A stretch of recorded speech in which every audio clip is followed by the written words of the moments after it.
My name is Gareth Law from the University of Helsinki. Please take your seats.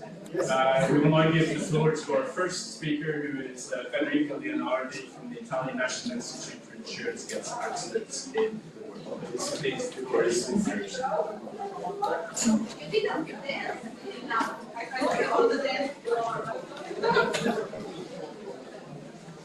Good morning, everyone. I'm Federica Leonardi, and I'm going to present this work that has been done with the team of Task 2.8 about the radiological loss assessment due to the effluent of norm that are being discharged in municipal sewers. If we consider the guidelines of the European Commission RP 135, in these guidelines there is a general approach to assess those coming from norm industry. But unfortunately, in these guidelines there is not a specific, there is not specifically addressed the municipal sewer system as a disposal route. Instead, this can be a very important pathway for the release of norm effluent. For this reason, we decided to evaluate the radiological impact on workers and on members of the public that comes from sludge that are contaminated by norm effluents and then discharged into the public sewer. Moreover, we would like to assess the discharge level in sewer that can fulfill a good dose criterion, and this will be done using different relevant exposure scenarios.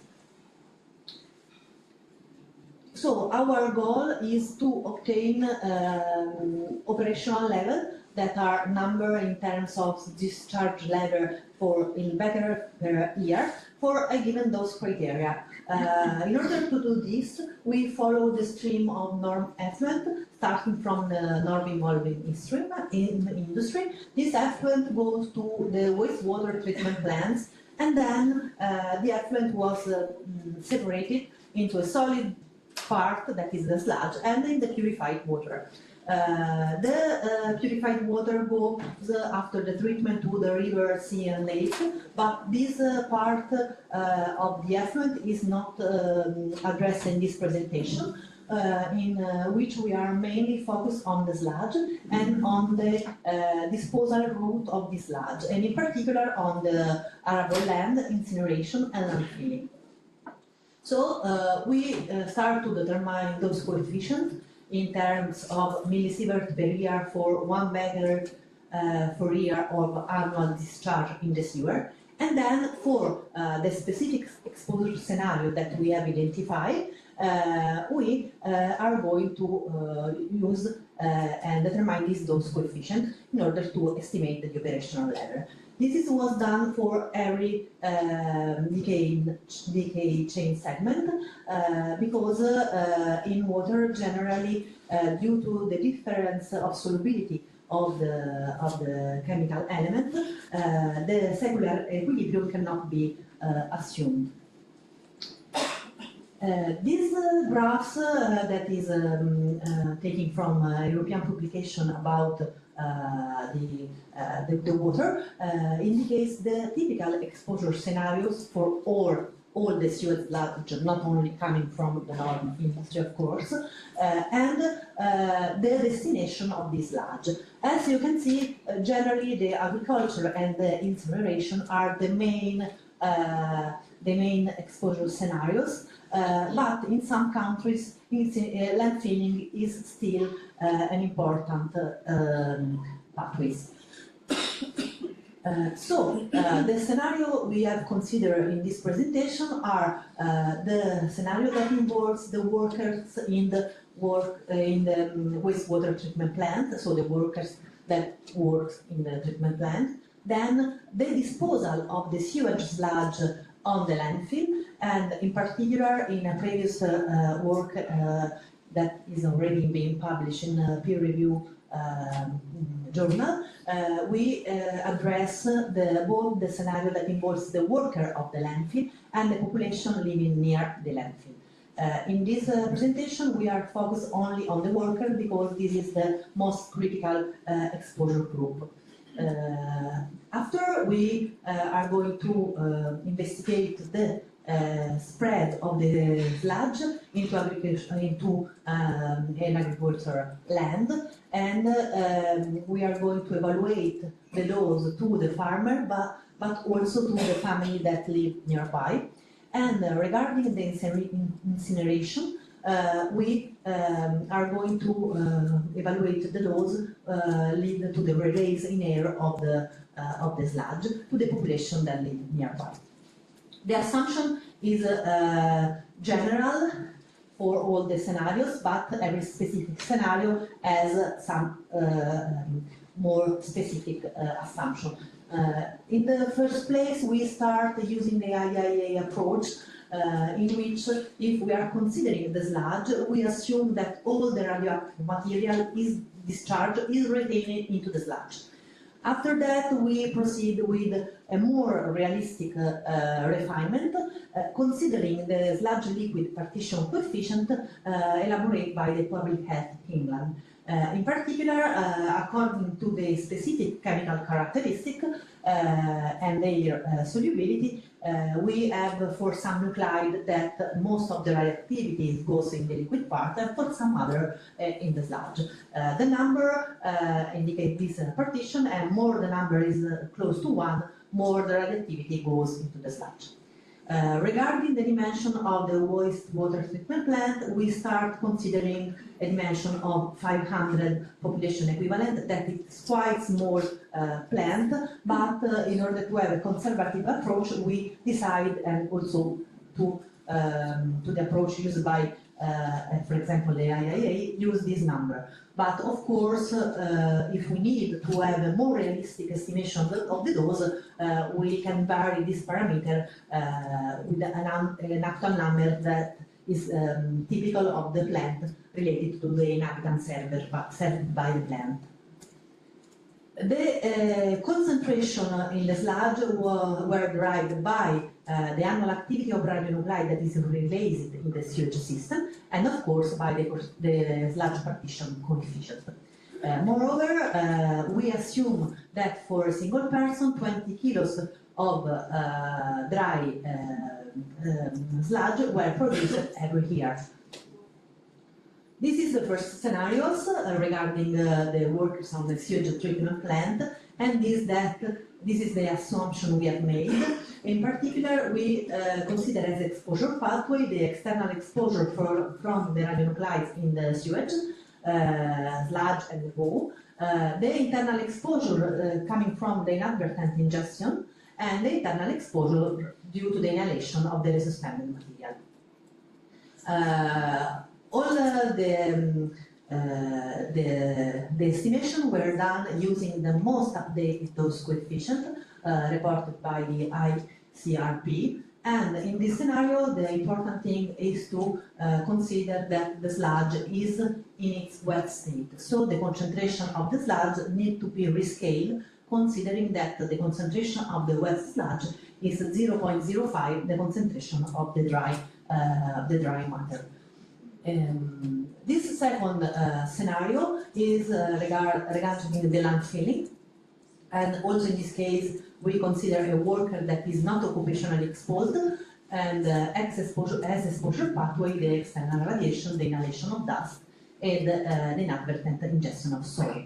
In this case, the result and much more detail about this scenario are already reported in this publication. The third scenario we consider is the application of the sludge to the agricultural land.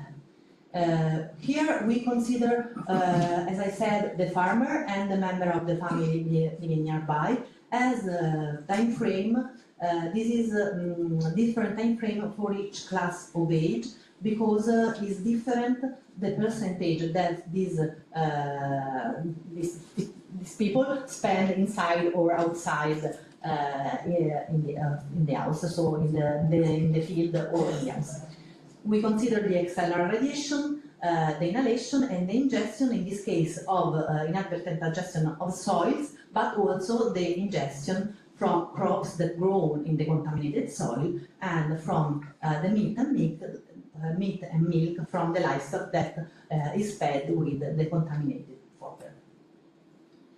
In this case, the dose assessment were done using reservoir on site, also for the member of the farmer, using these different age classes. We consider 50 years of sludge spreading, and we also evaluate the radon contribution that is evaluated in terms of radon activity concentration and not included in the estimation of the dose. In this work, those coefficients that are derived are reported in a previous publication. In this work, the novelty is that this coefficient in terms of millisievert per year for 1 becquerel per gram that are intended as the quantity of the sludge that can be spread on the field is correlated with the annual discharge of a given wastewater treatment plant. This was done for the critical exposure group that is for most of the radionuclide the infant. For some radionuclide, the critical exposure group is the child of 1 year. The last scenario we have considered is the incineration of the sludge, and we consider the local resident family. We are consider the internal exposure due to the ingestion of the food that is impacted by the settlement of the dust, the inhalation of the radionuclide in the air, and the external irradiation both from the atmosphere, so in the plum, and then also from the deposit on the ground. I have them.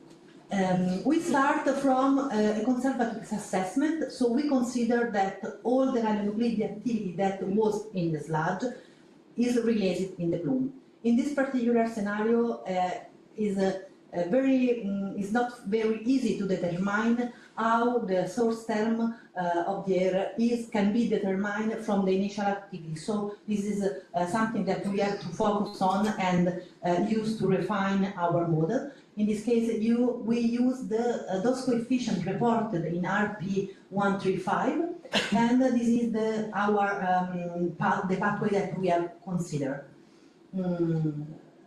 If we would like to summarize what happened in this scenario, we reported in 2 graphs. This is related to the uranium-238 series, and the other slide, the next slide, is related to the nuclide of thorium-232 series.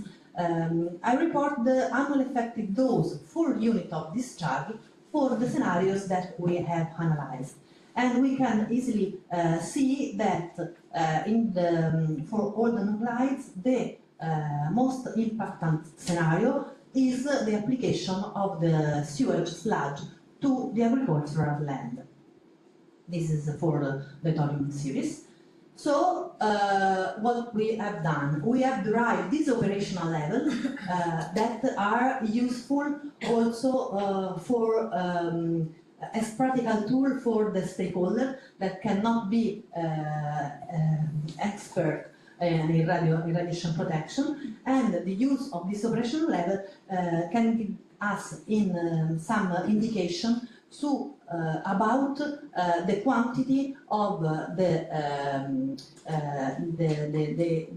better foliars that can be released in a wastewater treatment plant for a given dose criteria that in our case is 1 millisievert per year. These in bold are the most critical radionuclides, and this is our result. Of course, we report this operational level because the scenario of agriculture spreading sludge is the most critical.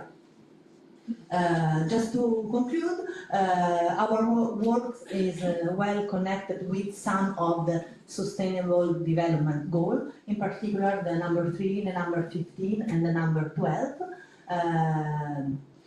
For the number 3, that is good health and well-being, we see that it's very important to understand how to manage the radiation exposure in order to protect the human health. For the objective number 12, we would like to improve and fostering the responsible use of such material in order to promote circular economy and going in order to have less waste and better resource management. And also on the objective number 15, that allow us to implement a system for producing guide that can give some indication in order to safely use treated sludge on the land. Thank you.